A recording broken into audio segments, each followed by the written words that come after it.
इम्तियाज खान ने खनिज मद से बन रहे बालक छात्रावास को उन्होंने निर्माण कर रहे ठेकेदार पर घटिया निर्माण करने का गंभीर आरोप लगाया। सिंगरौली जिले के शासकीय उच्चतर माध्यमिक विद्यालय सरे परिसर में छात्रावास घटिया सामग्री का प्रयोग कर बनाया जा रहा है। इम्तियाज खान ने घटिया निर्माण कार्य अधिकारियों की मिलीभगत भी बताई। इम्तियाज खान ने कहा कि ठेकेदार भी सीता चरण द्वारा छात्रावास का निर्माण कार्य गुणवत्ताहीन करने में लगे हैं। वहीं विभागीय अधिकारियों ने इस पर चुप्पी साधी है।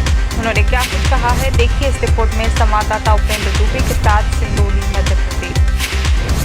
हमने आया तमाम लोगों को शिकायत मिली हमारे पास, भाई साहब वहाँ पे ये स्थिति हो रहा है, वहाँ 1,84,00,00,000 रुपये का छात्रावास बन रहा है और उस छात्रावास में बहुत घटिया किस्म का काम हो रहा है। और यहाँ से ठेकेदार से पूछने पे बोलता है कि हमको हमारे पास एस्टीमेट नहीं है, पब्लिक को चुटिया बना रहा है, लोगों को चुटिया बना रहा है। इसमें सामग्री भी जैसे छड़, सीमेंट वगैरह है ना, इत्यादि जो सामग्री लगते हैं उसकी भी मात्रा बहुत कम बताई जा रही थी, तो उसमें क्या कहेंगे? ये कम तो है ही है, यहाँ बालू के स्थान में राखड़ मिलाया जा रहा है। हम आज आगे खुद चेक किए, यहाँ के लेबरों से भी पूछे, बच्चों से भी पूछे, यहाँ पूरा राखड़ मिलाया जा रहा है, बालू का कहीं इस्तेमाल ही नहीं हो रहा है। अगर इस तरह निर्माण कार्य पूरा हो गया इसी सामग्री के हिसाब से तो 1 साल में धराशाह हो जाएगा, तो इस पर क्या कहेंगे? धराशायी हो जाने के अलावा यहाँ तो बच्चे रहेंगे, आदिवासी लोग बच्चे यहाँ हॉस्टल में रहेंगे, इनका क्या जगह है? तो ठेकेदार अपना पैसे लेके चले गए, मरने वाले तो यहाँ के शिक्षक हैं, यहाँ के लोग मरेंगे बेचारे।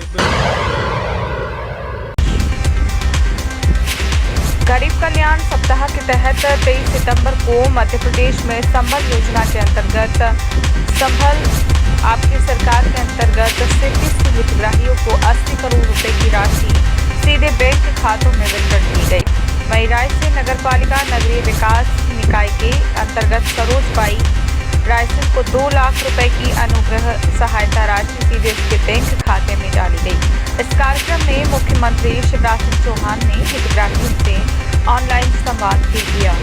सांची विधानसभा की साधना से भी ऑनलाइन संवाद किया गया। संजय चौहान की रिपोर्ट, रायसेन मध्य प्रदेश।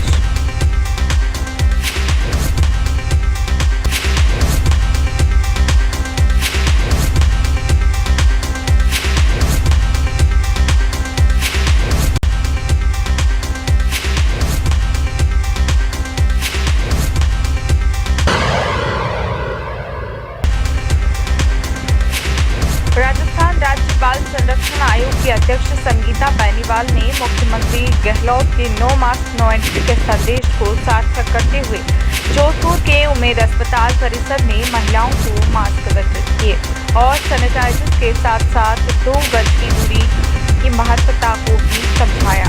जोधपुर के सामाजिक संगठन सत्यमेव जयते सिटीजन सोसाइटी की अध्यक्ष विमला गच्चानी के निर्देशन में कोरोना वायरस के बचाव के लिए चल रहा जागरूकता कार्यक्रम का समापन उम्मेद अस्पताल परिसर में मास्क और सैनिटाइज करने के अलावा ऑटोमेटिक सैनिटाइजर मशीन भेंट करने के साथ किया गया। बाल संरक्षण आयोग अध्यक्ष संगीता बेनीवाल ने नो मास्क नो एंट्री का संदेश दिया। संवाददाता मनोहर से पटेल की रिपोर्ट, जोधपुर, राजस्थान।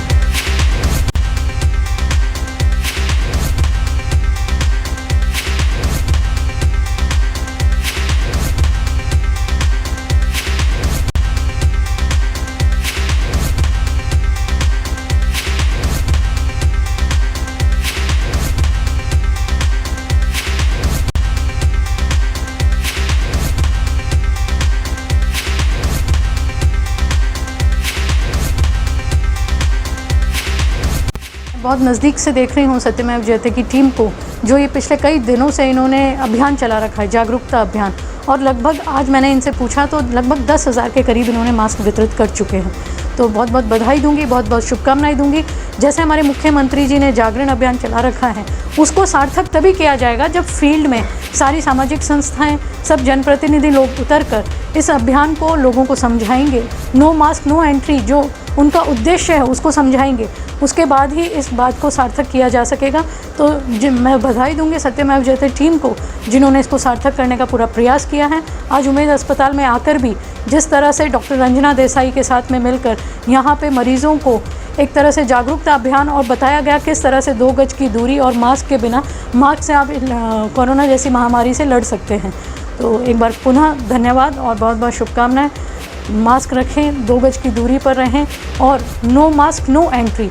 एक बार कोई अपने घर पे आएगा उसको ख़राब लगेगा, एक बार ऑफिस में आएगा उसको ख़राब लगेगा, लेकिन जब उसको बाद में समझ आएगा कि इसके पीछे क्या लक्ष्य है तो वो वाकई में धन्यवाद देके जाएगा।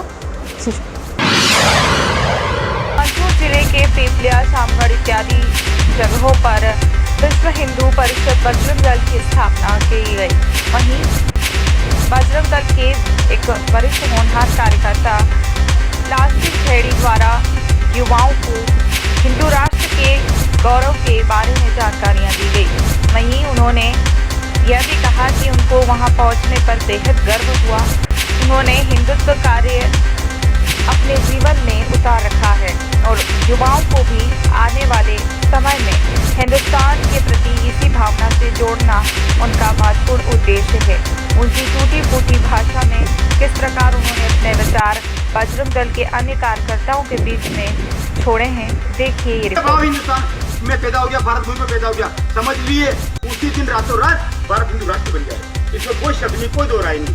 ये तो बहुत सारे नारेबाजी करते रहो, बहुत सारे मीटिंगें करते रहो, बड़े बड़े जलसे निकालते रहो, हाथी घोड़े पालकी निकालते रहो, कुछ होने वाला नहीं है। जब तक अंदर से जो वो आवाज ही नहीं उठेगी कि हाँ मैं हिंदू हूँ, उस दिन जिस दिन हर हिंदू के अंदर से आवाज निकलेगी कि हाँ मैं हिंदू हूँ और मेरा कर्तव्य है कि मुझे माँ भारती के लिए काम करना है, मुझे हिंदू धर्म के लिए काम करना है, मुझे हिंदू राष्ट्र बनाना है भारत को, उस दिन दुनिया की कोई ताकत नहीं है जो भारत को हिंदू राष्ट्र बनाने से रोक सके।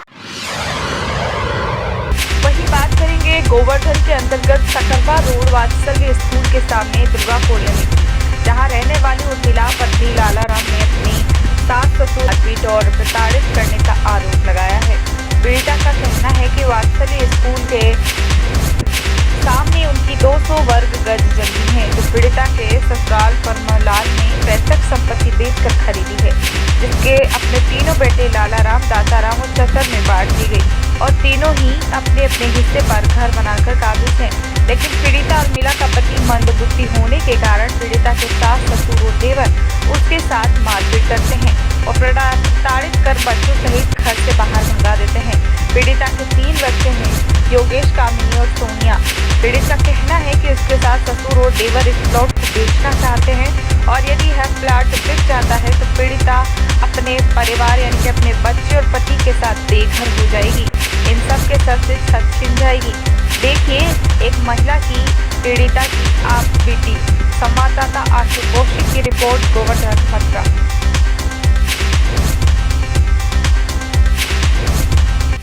आपका नाम?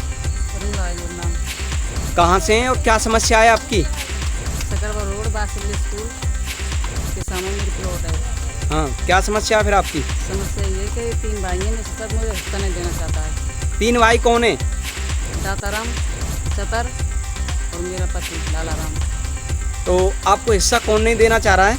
मेरा ससुर नहीं देना चाहता है। क्या कहते हैं वो आपसे? ये कहते हैं कि हमको जो कोई हिस्सा नहीं देंगे, मारपीट करके घर से निकाल देते हैं। कई बार बच्चान के संग निकाल दी और 2 बच्चे ने वो ले गए मेरे पे और 1 लड़की मेरे पास में।